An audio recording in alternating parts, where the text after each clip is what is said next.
સુરત કતારગામ વિસ્તારમાં ગણપતિ ઉત્સવની ઉજવણી કરવામાં આવી રહી છે। શાલિગ્રામ કિનારો રેસિડેન્સી લોકો દ્વારા આ ઉત્સવનું આયોજન કરવામાં આવ્યું છે। કતારગામ વિસ્તારની શાલિગ્રામ કિનારો રેસિડેન્સીમાં ગણેશ ઉત્સવની ઉજવણી અંતર્ગત વિવિધ કાર્યક્રમોના આયોજનો કરવામાં આવ્યા હતા। આ કાર્યક્રમમાં 108 દીવાની આરતીનું આયોજન મુખ્ય આકર્ષણનું કેન્દ્ર રહ્યું હતું। કાર્યક્રમમાં બાળકો માટે વિશેષ આયોજન કરવામાં આવ્યું હતું।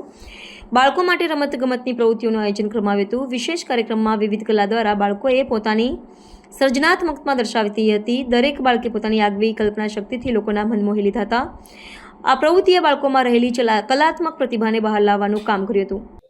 મારું નામ તેજસભાઈ જે ઢોલરિયા, અમારી શાલિગ્રામ કિનારો સોસાયટી કોઝવે પાસે આવેલ છે। છેલ્લા 4 વર્ષથી અમે આ ગણેશ સ્થાપનાનું આયોજન કરેલ છે અને આજ રોજ આપણે 108 દીવડાની આરતીનું આયોજન છે। આ રીતની 108 દીવડાની આરતી છે, કઈ પ્રકારનો માહોલ છે અને કેવી ખુશી? આ ગણપતિ ઉત્સવ અમારી સોસાયટીના દરેક 104 ફેમિલી ફૂલ ઉત્સાહથી આયોજન કરેલ છે।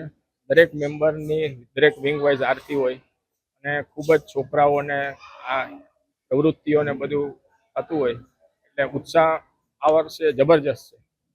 મારું નામ મુકેશભાઈ રાજ્યગુરુ છે। હું શાલિગ્રામ કિનારાના પ્રમુખ છું અને આજે ગણેશ સ્થાપના કરેલી હતી ગણપતિ બાપાની અને 108 દીવડાની આજે સમૂહની અંદર આયોજન કરવામાં આવ્યું છે અને વિવિધ પ્રવૃત્તિઓ દરરોજ પર ડે કરવામાં આવે છે।